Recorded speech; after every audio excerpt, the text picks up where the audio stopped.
तो इससे पहले वाली क्लास में उन्होंने पढ़ा कैसे अकबर का सामना महाराणा प्रताप ने किया, चाहे किले छोड़ दिए, सब कुछ छोड़ दिया, लेकिन उसकी अधीनता स्वीकार नहीं करी।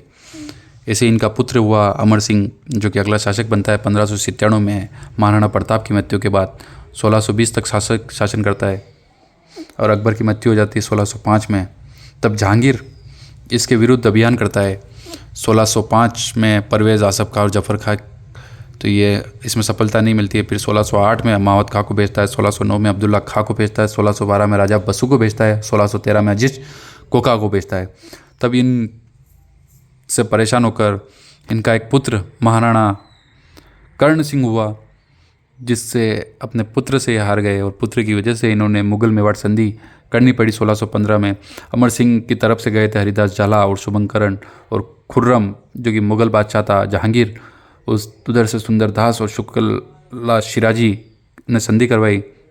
इस संधि में फिक्स हुआ कि चित्तौड़ दुर्ग में कोई भी राजपूत शासक मरम्मत नहीं करवाएगा। करवाएंगे तो हम ही कराएंगे, बाकी कोई राजपूत शासक इसकी मरम्मत नहीं करवा पाएगा। और मेवाड़ की तरफ से कहा गया कि राजकुमारी का विवाह हम मुगल के साथ नहीं करवाएंगे और राजा स्वयं दरबार में उपस्थित नहीं रहेंगे और राजकुमार उपस्थित रहेगा। तो कर्ण सिंह, जो कि अमर सिंह का पुत्र था, मुगल दरबार में जाने वाला प्रथम आदमी मेवाड़ का कर्ण सिंह था। कौन था? अमर सिंह को ये बहुत ही आघात हुआ कि भाई मेरे पूर्वज राणा कुंभा, राणा लाखा, ऐसे प्रतापी शासक महाराणा प्रताप हुए जो कि जंगल में घूमते रहे, इनसे पर अधीनता स्वीकार नहीं की और मेरे पुत्र की वजह से मुझे अधीनता स्वीकार करनी पड़ी थी। परेशान होकर आहड़ चला जाता है और आहड़ में इनकी समाधि, वहीं मृत्यु हो जाती है 1620 में, और वहाँ छतरी बनी हुई है अमर सिंह की। अमर सिंह के बाद कर्ण सिंह शासक बनता है और जहांगीर के पुत्र शाहजहाँ को शरण देता है, जो गफूर बाबा की मजार बनवाता है। उदयपुर में जगमंदिर महलों का निर्माण प्रारंभ करवाता है। कर्ण विलास महल कर्ण सिंह द्वारा बनवाया जाता है और दिलखुश महल भी कर्ण सिंह द्वारा बनवाया जाता है। तो कर्ण विलास महल, दिलखुश महल, जगमंदिर महलों का निर्माण प्रारंभ कौन करवाता है? कर्ण सिंह। इसके बाद आता है जगत सिंह प्रथम। मेवाड़ चित्रकैली का स्वर्ण काल करवाता है, क्योंकि इसने चित्रों की ओर एक तस्वीरों कारखाना एक ऐसा बना दिया, भाई यहाँ तस्वीरें बनाओ आप। तो मेवाड़ चित्रशैली का स्वर्णकाल जगत सिंह प्रथम के समय ही है।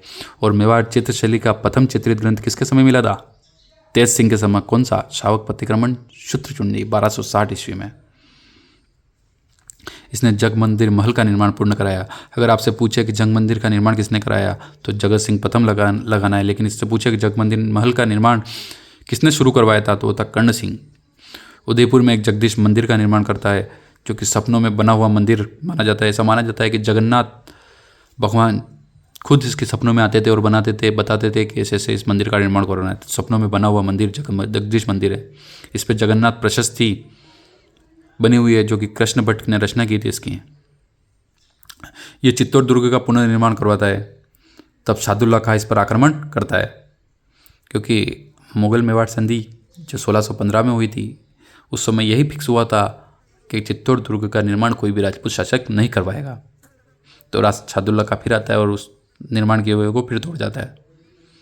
इसके बाद महाराणा राज सिंह 1652 से 1680 शासक बनता है, जो विजय कटकेतु और मेवाड़ का हाइड्रोलिक रूलर, क्योंकि पानी की समस्या से निजात करवाता है तो हाइड्रोलिक रूलर भी इसको कहते हैं। ये शाहजहाँ और औरंगजेब का समकालीन था महाराणा राज सिंह, क्योंकि 1652 से 1680 तक शासन किया इसने। शाहजहाँ ने 5000 मनसब दिया था इसको, क्योंकि तब तो अधीनता स्वीकार कर ली थी इन्होंने। औरंगजेब ने 6000 मनसब और ग्यासपुर, डूंगरपुर, प्रतापगढ़ ने दिए थे। क्यों दिए थे? क्यों बढ़ाया इसका मनसब? क्योंकि इसने उत्तराधिकारी संघर्ष में औरंगजेब का समर्थन किया था। तो औरंगजेब का समर्थन करने वाला राजस्थान का शासक कौन था? राज सिंह। लेकिन इनके बीच में फिर दोनों के बीच में झगड़ा होता है, राज सिंह और औरंगजेब। उसका प्रमुख कारण थी चारुमती, किशनगढ़ की राजकुमारी चारुमती। इससे विवाह करना चाहता था औरंगजेब, लेकिन चारुमती ने पत्र लिख दिया कि अब इस पावनधरा मेवाड़ की पुत्रियाँ इन बगलों के साथ जाएगी। तो अब राज सिंह चारुमती से विवाह कर लेते हैं। तब औरंगजेब राज सिंह के खिलाफ हो जाते हैं। फिर क्या हुआ? कालांतर में 1669 में मंदिर तोड़वाने के आदेश दिए औरंगजेब ने, तो एक कारण ये भी हो गया। फिर 1679 जजिया कर पुनः लागू किया औरंगजेब ने, जो कि अकबर बन करके चला जाता है जजिया कर, वो पुनः औरंगजेब लागू करता है। अजित सिंह और दुर्गादास को शरण देते हैं और औरंगजेब का एक पुत्र था अकबर, उसको अपने पक्ष में लिया। टिका दौड़ कर करके औरंगजेब की छावनियों को नष्ट कर रहे थे। तो ये सब राज सिंह और औरंगजेब के बीच कारण हुए युद्ध के। तब राज सिंह पर औरंगजेब आक्रमण करता है और एक सामंत या सेनापति था राज सिंह का, जो था रतन सिंह चुंडावत। और रतन सिंह चुंडावत उन्होंने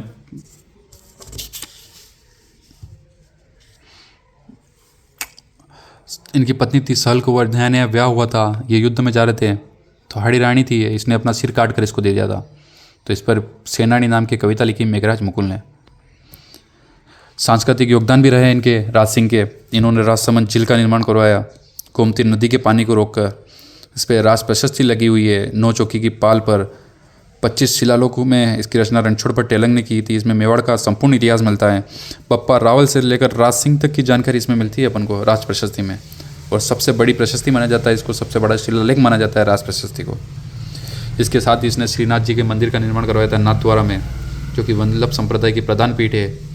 और द्वारकाधीश मंदिर कांक्रोली का निर्माण, क्योंकि उस टाइम में मंदिर तोड़ रहे थे, मथुरा से मूर्तियाँ लेके आ रहे थे। तो एक मूर्ति इसने श्रीनाथ मंदिर नाथद्वारा में रखाई, एक रखवाई द्वारकाधीश मंदिर कांक्रोली में। नाथद्वारा चित्रशैली का स्वर्णकाली भी इनके समय माना जाता है, क्योंकि वल्लभ संप्रदाय का प्रभाव इस पर था और पिछवाई कला यहाँ की प्रमुख कला थी वल्लभ संप्रदाय की। राज सिंह के बाद अगले शासक बनते हैं जय सिंह। ये उदयपुर में जयसमंद झील का निर्माण करता है, जिसको डेबर झील भी कहते हैं। मीठे पानी की कृत्रिम झील है, तो ये जय सिंह करवाते हैं। इसके समय मुगल मेवाड़ एक बार और फिर संधि होती है औरंगजेब और जय सिंह के बीच 1680 में, कि भाई कर ही चाहिए ना आपको तो कर ले लो, मेरे को मांडलकर, बदनौर और ये दे दो भीलवाड़ा के आसपास। जय सिंह को 5000 का पुनः मनसब दिया गया, क्योंकि इसके राज सिंह के समय टूट गया था, औरंगजेब खिलाफ हो गया था उसके, तो मनसबदारी इनसे बढ़ गई थी और राणा की उपाधि पुनः दी। फिर जय सिंह के बाद अगला शासक बनता है अमर सिंह द्वितीय। इसके समय होता है देबारी समझौता। मेवाड़ के शासक अमर सिंह सेकेंड, जयपुर के शासक सवाई जय सिंह और मारवाड़ के शासक अजित सिंह, ये सब मिलकर देबारी समझौता होता है। और चंद्रगौरी का विवाह सवाई जय सिंह से करवाया जाता है और कहा जाता है कि इनका पुत्र ही अगला जयपुर का शासक बनेगा। इसके बाद संग्राम सिंह द्वितीय शासक बनता है और इस सहेलियों की बाड़ी का निर्माण कराता है उदयपुर में। संधि के बाद तो युद्ध खत्म हो गए थे लगभग, तो ये निर्माण ही करवाते हैं। तो अपना जय सिंह पड़ा, जयसमंद झील बनाता है, राजसमंद झील राज सिंह बनवाता है, संग्राम सिंह बनाता है सहेलियों की बाड़ी। उस समय 1711 में मंदसौर पर मराठा आक्रमण हुए, तो मराठा से निजात पाने के लिए हुड्डा सम्मेलन का आयोजन कराते हैं राजस्थान के सभी शासक मिलकर। तो हुड्डा सम्मेलन की रूपरेखा संग्राम सिंह द्वितीय बनाता है और इसको अध्यक्ष मनोनीत किया जाता है। फिर आते हैं जगत सिंह द्वितीय, क्योंकि संग्राम सिंह की मृत्यु हो जाती है। फिर आते हैं जगत सिंह द्वितीय, ये जग निवास महल का निर्माण करवाते हैं। जग मंदिर तो जगत सिंह प्रथम बनाएगा और जग निवास महल बनाएगा जगत सिंह द्वितीय। इसके समय हुड्डा सम्मेलन होता है 17 जुलाई 1734 को हुड्डा गांव भीलवाड़ा में। इसका उद्देश्य मराठों से मुकाबला करना था कि भाई सब संयुक्त सेना लेकर, जैसे राणा सांगा ने किया, जैसे महाराणा प्रताप ने किया, ऐसे अपन मराठों का मुकाबला करेंगे। इसकी योजना आमेर के सवाई जय सिंह ने बनाई। इसकी अध्यक्षता किसने की? जगत सिंह सेकेंड ने। और अन्य थे अभय सिंह मारवाड़ से, जोरावर सिंह बीकानेर से और भगत सिंह नागौर से। और 17 जुलाई 1734 को हुआ और बारिश रुकने के बाद, मतलब श्रावण के बाद वहाँ एकत्रित होना था, लेकिन कोई नहीं गया और जगत सिंह द्वितीय अकेला वहाँ पहुँचा। और जब कोई नहीं पहुँचा तो जगत सिंह भी पुनः लौट आया और मराठों के बीच कोई भी मुकाबला नहीं हुआ और हुड्डा सम्मेलन विफल रहा। उसके बाद मेवाड़ का अगला शासक बनता है भीम सिंह। भीम सिंह फेमस हुआ कृष्णा कुमारी के विवाद को लेकर। मेवाड़ का शासक था भीम सिंह, मारवाड़ का शासक था उस समय भीम सिंह और जयपुर का शासक था जगत सिंह। इस भीम सिंह की एक पुत्री थी कृष्णा कुमारी, जिसका विवाह इस भीम सिंह से फिक्स हो गया था, मारवाड़ के भीम सिंह से। लेकिन भीम सिंह की मृत्यु हो जाती है। तब मृत्यु हो गई तो काम ही खत्म हो गया, तो कई और तो शादी कर नहीं रही, तो कृष्णा कुमारी की सगाई कर दी जाती है जगत सिंह सेकंड के साथ। तब इसका भाई कहता है कि भाई एक बार अगर मारवाड़ में सगाई कर दी तो आप कहीं और नहीं कर सकते हो। तो इसका भाई मान सिंह कहता है कि बेटी तो मारवाड़ में ही ब्याही जाएगी आपकी। तो मारवाड़, तब भीम सिंह ने कहा तुम आपस में निपट लो, भाई मैंने तो कर दी, जो बोलेगा वहाँ कर दूंगा मैं तो। तब मारवाड़ और जयपुर के बीच एक युद्ध होता है, किंगोली का युद्ध 1807 में, जिसमें मान सिंह मारवाड़ का हार जाता है और जगत सिंह जयपुर का जीत जाता है। तब भीम सिंह परेशान होकर कृष्णा कुमारी की हत्या कर देता है 1810 में। और जहर देकर कृष्णा कुमारी को मार दिया जाता है। और 1818 में यही भीम सिंह अंग्रेजों के साथ संधि कर लेता है। तो कितना दुर्भाग्यपूर्ण काल रहा होगा इसके समय, भीम सिंह के समय। भाई अपनी पुत्री का ही विवाह करना पड़ रहा है, अन्य रियासतें आपस में लड़ा रही है इसकी पुत्री को लेकर। और यह भी आपको ध्यान रखना है कि तीनों, मेवाड़ का भीम सिंह, मारवाड़ का मान सिंह और जयपुर का जगत सिंह, यही 1818 में अंग्रेजों के साथ संधिया करेंगे। क्योंकि हुड्डा सम्मेलन मराठा को विफल हो गया, तो मेवाड़ से अंग्रेजों के साथ संधि करने वाला भीम सिंह, मारवाड़ से संधि करने वाला मान सिंह और जयपुर से करने वाला जगत सिंह। उसके बाद सरदार सिंह 1841 में मेवाड़ बिलकुर का गठन करता है इसके समय, क्योंकि राजा की सेना विफल हो गई थी, तो अंग्रेज 1841 में मेवाड़ बिलकुर का गठन कर देते खेरवाड़ा में। फिर आता है स्वरूप सिंह। 1857 की क्रांति के समय ये महाराणा था स्वरूप सिंह। ये विजय स्तंभ का पुनर्निर्माण कराता है। उसकी 9वीं मंजिल पर बिजली गिरने के कारण कुछ क्षतिग्रस्त हो जाता है, तो पुनर्निर्माण स्वरूप सिंह कराता है। इसने कुछ सामाजिक सुधार भी करवाए। 1844 में कन्यावध पर रोक लगाई, 1853 में डाकन प्रथा पर रोक लगाई और 1860 में सती प्रथा पर रोक लगाई। लेकिन सती प्रथा पर रोक लगाई, लेकिन इसकी खुद की पत्नी एजाबाई इसके मृत्यु के बाद सती होती है। तो एक पूर्ण रूप से सती प्रथा पर रोक ये स्वरूप सिंह नहीं लगा पाया। और राजस्थान की अंतिम सती भी इसको ही बोला जाता है, एजाबाई को। इसके बाद अगला शासक सज्जन सिंह बनता है, जो कि सज्जनगढ़ दुर्ग का निर्माण करवाता है, जिसको उदयपुर का मुकुट भी कहते हैं। श्यामल दास को एक कविराज की उपाधि देता है। दयानंद सरस्वती इसके समय उदयपुर आए थे। तो दयानंद सरस्वती किसके समय उदयपुर आए थे? सज्जन सिंह के समय। ये सज्जनगढ़ दुर्ग का निर्माण कराता है। 2 जुलाई 1877 में देश हितैषणी सभा का नामक एक गठन करता है। 1880 में महिंद्रा सभा, जो कि न्याय के लिए जानी जाती है, इसका गठन भी कौन करता है? सज्जन सिंह। तो महिंद्रा सभा क्वेश्चन पूछा हुआ है। 1883 परोपकारी सभा, आर्य समाज, क्योंकि दयानंद सरस्वती आर्य समाज से थे, इसका अध्यक्ष सज्जन सिंह बनता है परोपकारी सभा का। फिर आता है फतेह सिंह, जिसके समय बिजलिया किसान आंदोलन प्रारंभ हुआ।